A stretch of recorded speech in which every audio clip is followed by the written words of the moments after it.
Hello friends, मेरा नाम जगविंदर है। चलिए इस वीडियो में हम जानते हैं राउटिंग प्रोटोकॉल्स की दो मेजर कैटेगरी में से एक के बारे में, जो कि है distance vector routing protocols. Distance vector routing protocol चार शब्दों से मिलकर बना है, यानी कि चार वर्ड्स से मिलकर बना है। एक है डिस्टेंस, दूसरा वेक्टर, तीसरा राउटिंग और चौथा प्रोटोकॉल।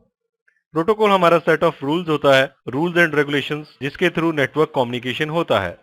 राउटिंग एक जगह से दूसरी जगह जाने का बेस्ट पाथ ढूंढने के मेथड को राउटिंग कहते हैं।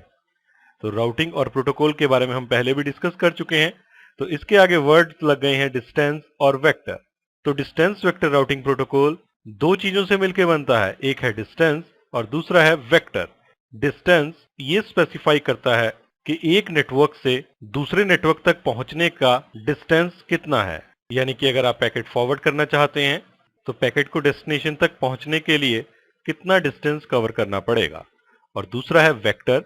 वेक्टर यानी कि डायरेक्शन, ये स्पेसिफाई करता है कि किस डायरेक्शन में हम पैकेट को फॉरवर्ड करेंगे ताकि वो अपने डिस्टेंस को कवर करता हुआ डेस्टिनेशन तक पहुंच सके। और राउटर्स के केस में ये वेक्टर और डायरेक्शन राउटर के इंटरफेसेस को इंडिकेट करता है, यानी कि किस इंटरफेस से पैकेट फॉरवर्ड होगा ताकि वो डेस्टिनेशन तक पहुंच सके। और दूसरे शब्दों में अगर हम कहें तो distance vector routing protocol routing के लिए डेस्टिनेशन तक पहुंचने के डिस्टेंस को कैलकुलेट करते हैं, साथ ही साथ ये भी देखते हैं कि किस नेटवर्क इंटरफेस से डेस्टिनेशन तक पहुंचने का बेस्ट पाथ या बेस्ट रास्ता नेटवर्क में अवेलेबल है। चलिए इसे हम एक पिक्चर से समझते हैं।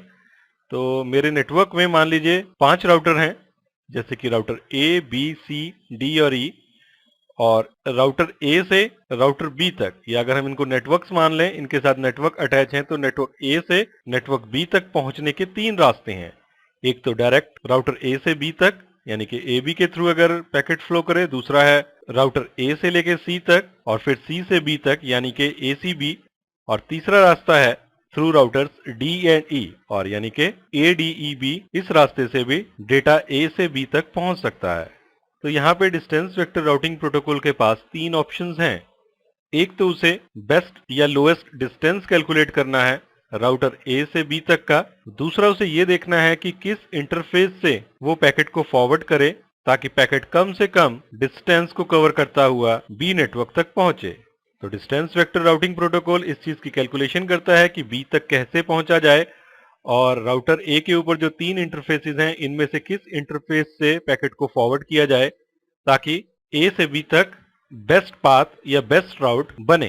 डिस्टेंस वेक्टर राउटिंग प्रोटोकॉल्स की एक खासियत होती है कि ये अपनी इंफॉर्मेशन अपने नेबर्स को पीरियोडिकली भेजते रहते हैं।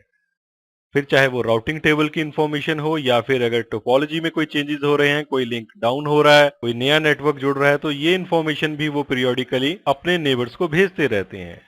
वीडियोस की नोटिफिकेशन पाने के लिए चैनल को सब्सक्राइब करें और बेल आइकन को क्लिक करें। एक नेटवर्क से दूसरे नेटवर्क तक पहुंचने के लिए डिस्टेंस वेक्टर राउटिंग प्रोटोकॉल राउट मैट्रिक्स का सहारा लेते हैं। तो दो popular distance vector routing protocol, जिनमें से एक है आरआईपी यानी कि रिप या राउटिंग इंफॉर्मेशन प्रोटोकॉल, पैकेट्स को डेस्टिनेशन पर फॉरवर्ड करने के लिए होप काउंट को एज अ मैट्रिक यूज करता है। और दूसरा आईजीआरपी, जो बैंडविड्थ और डिले को as a route metric use करता है अगर इसे पैकेट को सोर्स से डेस्टिनेशन तक फॉरवर्ड करना होता है। तो इस वीडियो में हमने डिस्टेंस वेक्टर राउटिंग प्रोटोकॉल्स के बारे में जाना। Distance vector routing protocols periodically अपनी इंफॉर्मेशन अपने नेबर्स को भेजते रहते हैं, जैसे कि राउटिंग टेबल इंफॉर्मेशन हो या कोई और इंफॉर्मेशन हो, पीरियोडिकली अपने नेबर्स को इसके बारे में अपडेट करते रहते हैं। तो इस वीडियो में इतना ही। Thanks for listening.